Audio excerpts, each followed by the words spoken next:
আমাদের অনন্য স্টোরি সকল প্রকার পার্ট গল্প দেখতে আমাদের চ্যানেলটি সাবস্ক্রাইব করে পাশে থাকা বেল আইকনটিতে ক্লিক করে অল নোটিফিকেশন অন করে দিন।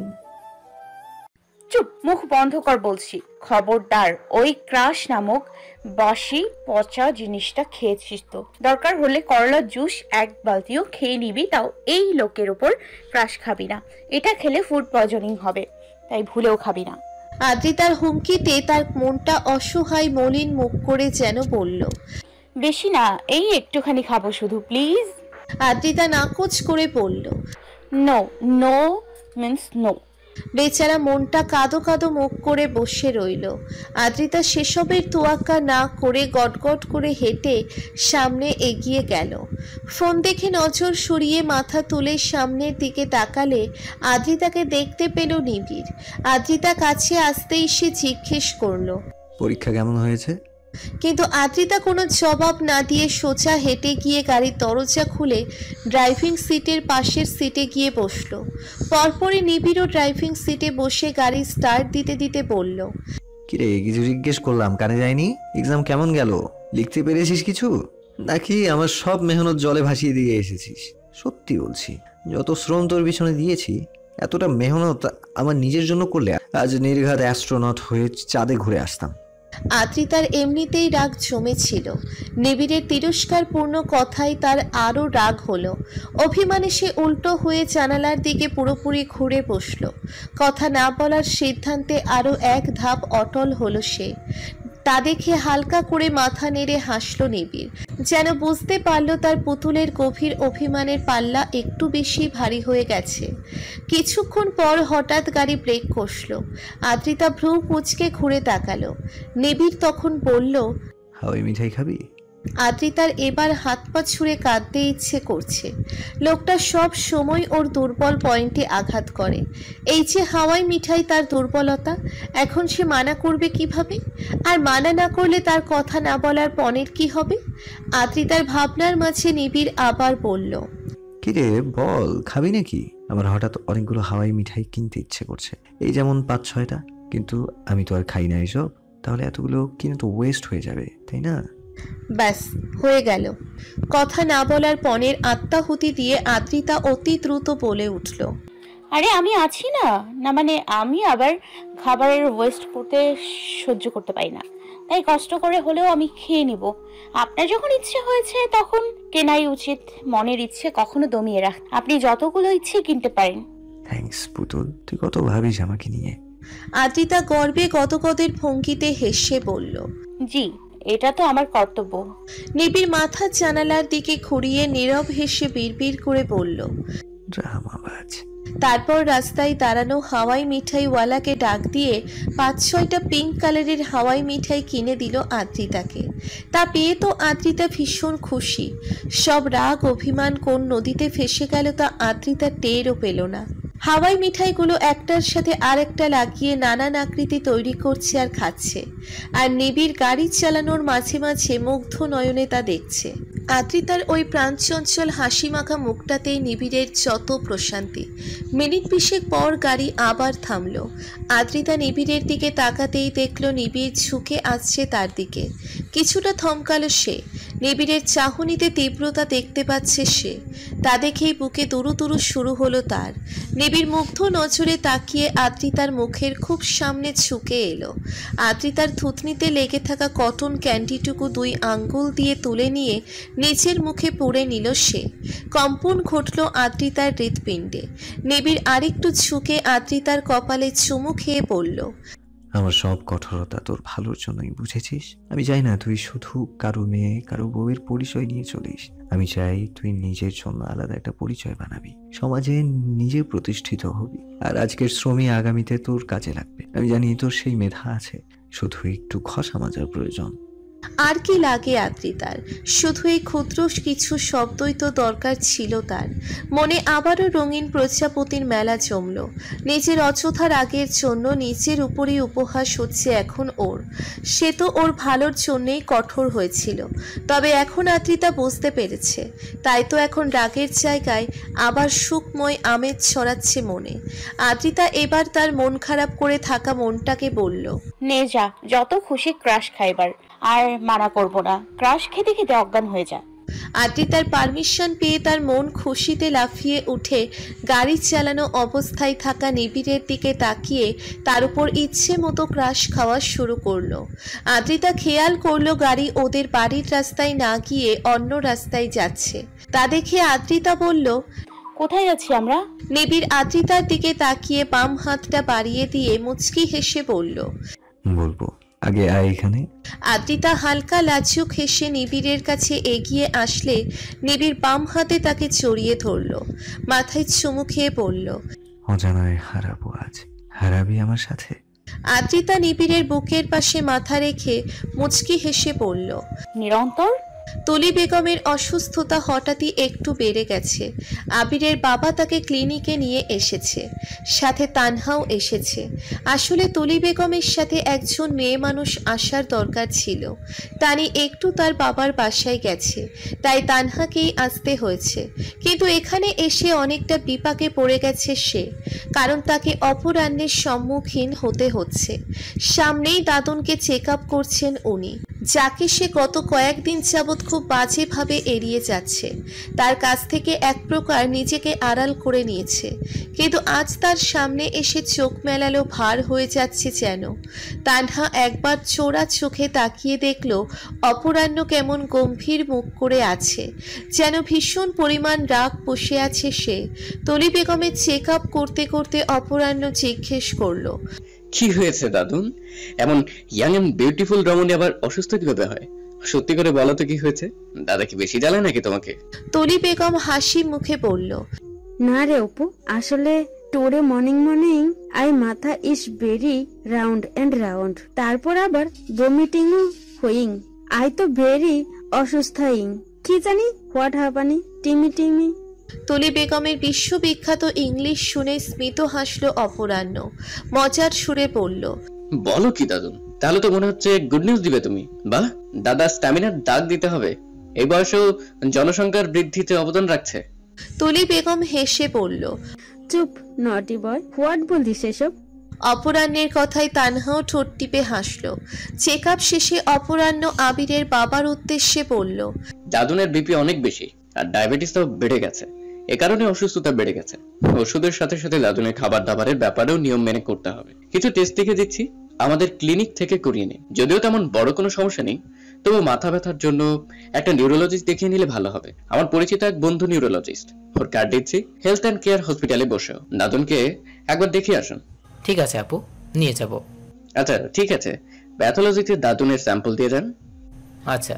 এর মাঝে একবারও অপরাহ্ন তানহার দিকে তাকালো না।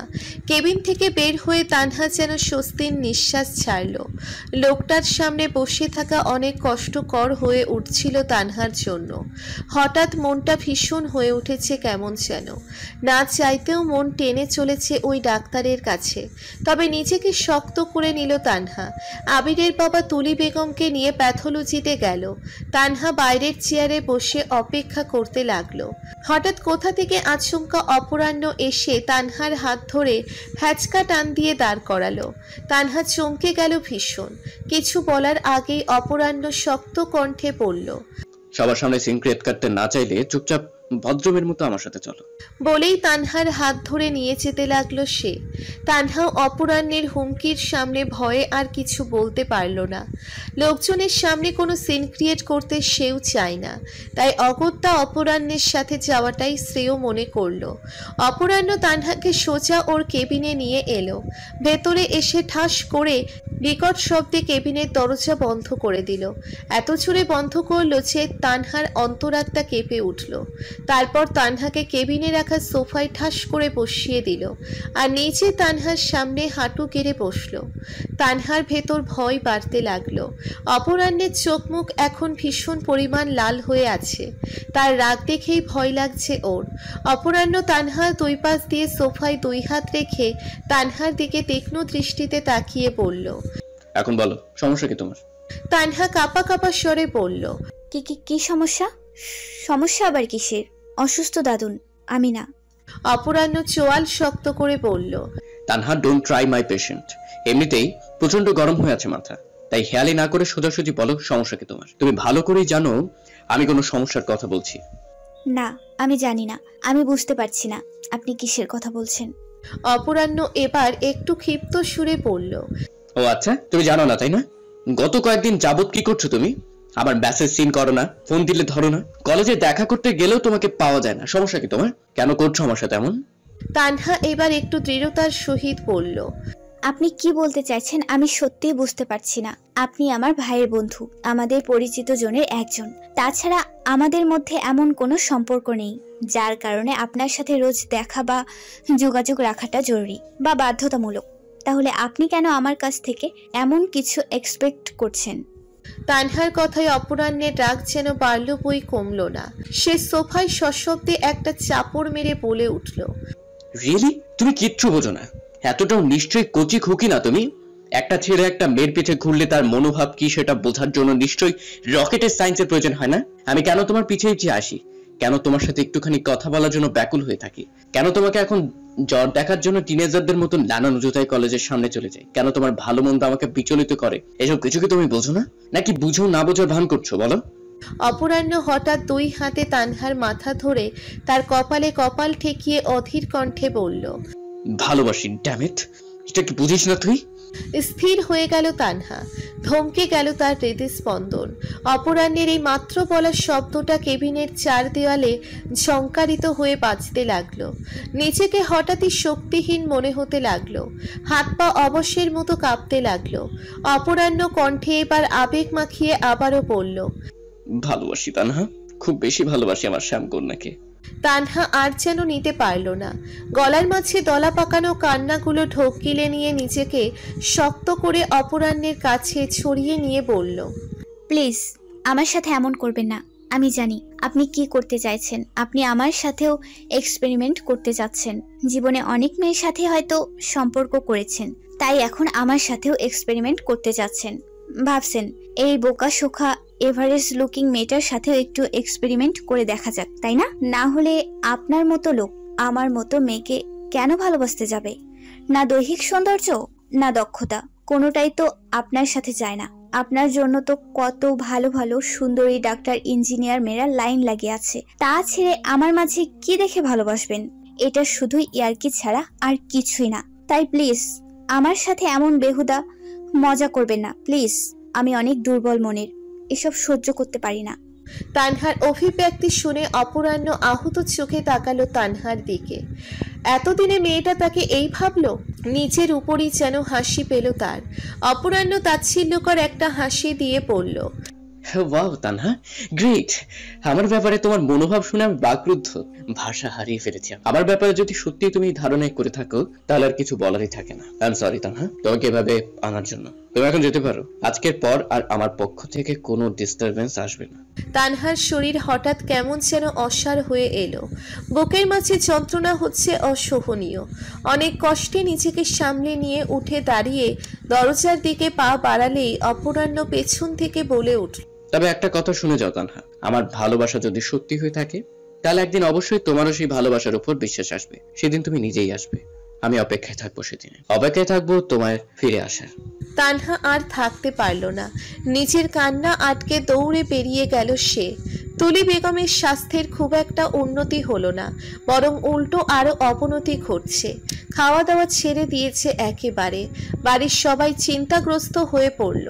অপরাহ্নের কথা মতো তুলি বেগমকে নিউরোলজিস্টকে দেখানো হয়েছে। তিনি তুলি বেগমকে নিয়মিত কিছু ট্রিটমেন্টের জন্য হসপিটালে অ্যাডমিট করতে বলেছেন। ডক্টরের কথা মতো তুলি বেগমকে হসপিটালে ভর্তি করা হয়েছে। তার পাশে পরিবারের সদস্যরা কেউ না কেউ সর্বক্ষণ থাকে, না হলে তুলি বেগম বাচ্চাদের মতো কান্নাকাটি শুরু করে দেন। সকাল থেকে আহনাব সাহেব, আবির, তানি ওরা ছিল। দুপুরের পর আবার সানা, তাসির ওরা আসে, আর বিকালের দিকে সব পোলাপানগুলো এসে হাজির হয়। মুহূর্তেই ওরা হসপিটালকে পিকনিক স্পট বানিয়ে দেয়। তাসান বাংলা সিনেমার নায়কের মতো স্লো মোশনে দৌড়ে এসে তুলি বেগমের উদ্দেশ্যে ড্রামাটিক ভঙ্গিতে বলল, প্রেতাতা তুকো প্রিয়তমা, দেখো তোমার আশিক, তোমার জানে জিগার, সাইকেলের গিয়ার এসে গেছে। আমি থাকতে কিচ্ছু হবে না তোমার। আমি এক্ষুনি গান গাইবো আর একদম তুমি ঠিক হয়ে যাইবে, দেখবে। সানভি মাঝখান থেকে বলে উঠল, কেন, তোর গানে কি প্যারাসিটামল আছে নাকি যে নানুমনি ঠিক হয়ে যাবে? আরে এটা বাংলা সিনেমা থেরাপি, বুঝলি? যেটা বড় বড় সায়েন্টিস্টরা করতে পারে না, সেটা এই থেরাপি করতে পারে, বুঝলি? বাংলা সিনেমার গান গাইয়ে মরা মানুষ জীবিত করে ফেলে। তাহলে এটা এমন কি জানিস? বলেই তাসান গলা ছেড়ে গান ধরল, তুলিল তোর পাকা মাথার কেশ, ফোকলা দাঁতের হাসি দিয়ে পাগল করলি দেশ। তাসানের গানে হাসির ফোয়ারা ছুটল সবার মাঝে। ওদের মাঝে একটু পর নিবিড় অফিস থেকে সরাসরি হসপিটালে এলো। সেও তুলি বেগমের সাথে মজা করে পড়ল, জলদি ঠিক হয়ে যাও দাদন, না হলে তোমার জামাই হাতছাড়া হয়ে যাবে। কিন্তু এখনই দেখলাম বাইরে সিনিয়র ফিমেল ডাক্তারের সাথে প্রেম লীলা করে বেড়াচ্ছে। নিবিড়ের কথায় তুলি বেগম তেতে উঠে বলল, কি এত বিগ ডেয়ার ওর? এক্ষুনি ফান শো করছে ওকে। ওদের কথার মাঝেই নার্স এসে বলল। সবাই বাইরে এসে দাঁড়ালো। সানভি হঠাৎ আদ্রিতা আর তানহার উদ্দেশ্যে ফিসফিস করে বলল, দেখ দেখ, ওই ডক্টরটা হ্যান্ডসাম না? আমি এসেই ওই ডাক্তারের উপরে ক্রাশ খেয়েছি। তোদের কেমন লাগলো? ডক্টরের কথা বলতেই তানহার অবচেতন মনের দেওয়ালে হঠাৎই অপরাহ্নের চিত্র প্রতীয়মান হলো। তার সাথেই বিষণ্ণতা ভর করলো তার সর্বস্ব জুড়ে। তাই সে আর সানভির কথার কোনো জবাব দিল না, চুপ করে ওয়েটিং এরিয়ার চেয়ারে বসে রইল। আদ্রিতা সানভির কথার পরিপ্রেক্ষিতে এই ডক্টরকে দেখলো, তারপরে বলল, হ্যাঁ ঠিকঠাকই আছে, দেখে মানুষ মানুষই মনে হচ্ছে, গাধা ঘোড়া মনে হচ্ছে না। সানভি বলল, অলরেডি আমার একটু হেল্প করো না। ওই ডক্টরকে গিয়ে বলবি আমার বোন অসুস্থ, একটু দেখুন। তখন সে এসে আমাকে দেখবে, এই উচিলাই পটিও ফেলা যাবে। কেন, এটা আমার কি লাভ? মাগনা মাগনি আজকাল কিছু পাওয়া যায় না বস। তোকে আমার নতুন কেনা হেডফোনটা দিয়ে দিব, তাহলে করবি তো প্লিজ? আচ্ছা আচ্ছা ঠিক আছে, এত করে বলছিস তাই যাচ্ছি। আচ্ছা, আমি ওই বেলকনিটাতে গিয়ে বসছি, তুই ডক্টরকে নিয়ে আসিস, কেমন? ঠিক আছে। আদ্রিতা এগিয়ে গেল ওই ডক্টরের কাছে। সানভির শিখিয়ে দেওয়া কথা অনুযায়ী তার সাথে কথা বলতে লাগলো। তারপর তাকে নিয়ে সানভির বলা কেবিনে নিয়ে গেল। ডক্টরকে কেবিনে দিয়েই আদ্রিতা চলে এলো। বাইরে আসতেই আচমকা নিবিড় আদ্রিতার হাত ধরে টেনে নিয়ে পাশের একটা ফাঁকা কেবিনে নিয়ে এলো। কেবিনে ঢুকেই এক হাতে আদ্রিতার থুতনি শক্ত করে চেপে ধরে অগ্নিলাল চোখে তাকিয়ে বলল, সাহস অনেক বেড়ে গেছে তোর, তাই না? কি করছিলি ওই ডাক্তারের সাথে একা একা তুই? কি করলে আমার সব নিয়ন্ত্রণ ভেঙে চুড়ে যাবে, আমার মাথা ফেটে যাবে, তা খুঁজে খুঁজে বের করাই তোর একমাত্র কাজ, তাই না? আদ্রিতার মনে হচ্ছে তার চোয়াল বুঝি ব্যথায় অবশ হয়ে খসে পড়বে এবার। ব্যথায় চোখ দিয়ে পানি গড়িয়ে পড়ল তার। তা দেখে বোধহয় উন্মাদ নিবিড়ের হুঁশ এলো। ছেড়ে দিল সে আদ্রিতার চোয়াল আলগা হতেই হালকা ফুপিয়ে উঠল আদ্রিতা। নিবিড় উল্টো দিকে ঘুরে নিজের চোখ বন্ধ করে নিজেকে হয়তো নিয়ন্ত্রণে আনার চেষ্টা করলো। আদ্রিতা নাক টেনে ফোপাতে ফোপাতে সানভির ব্যাপারটা ক্লিয়ার করে দিল। নিবিড় আদ্রিতার দিকে তাকিয়ে চোয়াল চিবিয়ে চিবিয়ে পড়ল, সানভি বললেই তোকে তাই করতে হবে? তোর কি নিজস্ব কোনো জ্ঞান নেই ইডিয়েট? কাল যদি বুড়িগঙ্গায় ঝাঁপ দেয় তুইও দিবি? আদ্রিতা বোকার মতো বলে উঠল, ঝাঁপ দিব কিভাবে? আমি কি সাঁতার জানি নাকি? আগে সাঁতার না শিখতে হবে। এই পর্যায়ে নিবিড়ের রাগ যেন আর থাকলো না। মাথা অন্যদিকে ঘুরিয়ে হালকা হাসলো সে তার বোকা পুতুলের কথায়। এগিয়ে এলো আদ্রিতার কাছাকাছি। আদ্রিতা একটু ভয় পেল, ভাবলো নিবিড় বোধহয় আবার রাগ দেখাবে, কিন্তু তা হলো না। নিবিড় আদ্রিতার গালে আলতো করে হাত রাখলো। তখন ওভাবে চেপে ধরায় আদ্রিতার চোয়ালের কাছে লাল হয়ে গেছে। নিবিড় সেখানে বৃদ্ধাঙ্গুল বলিয়ে দিতেই ব্যথা পেয়ে হালকা কোকিয়ে উঠল আদ্রিতা। নিবিড় আদ্রিতার গালের লাল হওয়ার স্থানে চুমু খেয়ে অসহায় সুরে বলে উঠল, তুই এত ননির পুতুল কেন রে? সামান্য ছোঁয়াতেই তোর এই অবস্থা। যখন গভীর ছোঁয়া পাবি তখন তো তোকে আইসিইউতে ভর্তি করতে হবে। আবার ভবিষ্যৎ গভীর অন্ধকারে ডুবতে দেখতে পাচ্ছি আমি। নিবিড়ের বলা কথাটার সারমর্ম বুঝতে অনেকটাই সময় ব্যয় করতে হলো আদ্রিতাকে। আর যখন বুঝতে পারল তখন লজ্জারা চারিদিক থেকে দৌড়ে এসে ঝাঁপিয়ে পড়ল আদ্রিতার উপর। নিজেকে কোনো সিন্দুকের মাঝে লুকিয়ে ফেলতে ইচ্ছে করছে তার। লোকটা দিন দিন যেন অসভ্য হয়ে উঠছে। আদ্রিতাকে শুধু লজ্জা দেয়। ওদের কথার মাঝেই হঠাৎ কেবিনের দরজায় নক পড়ল। আদ্রিতা একটু হকচকিয়ে উঠল। নিবিড় আদ্রিতার হাত ধরে চোখের ইশারায় আশ্বস্ত করল। আদ্রিতার হাত ধরেই এগিয়ে গিয়ে দরজা খুলে দিয়ে দেখল একজন ফিমেল ডক্টর দাঁড়িয়ে আছে। হয়তো এটা তারই কেবিন হবে। বুঝতে পেরেই নিবিড় বলে উঠল, সরি ডক্টর, আসলে আমার ওয়াইফ একটু অসুস্থ হয়ে পড়েছিল, তো তাই এখানে একটু রেস্ট করতে নিয়ে এসেছিলাম। কিছু মনে করবেন না। আদ্রিতার মুখ আপনা আপনি ফুটবল আকার হয়ে গেল।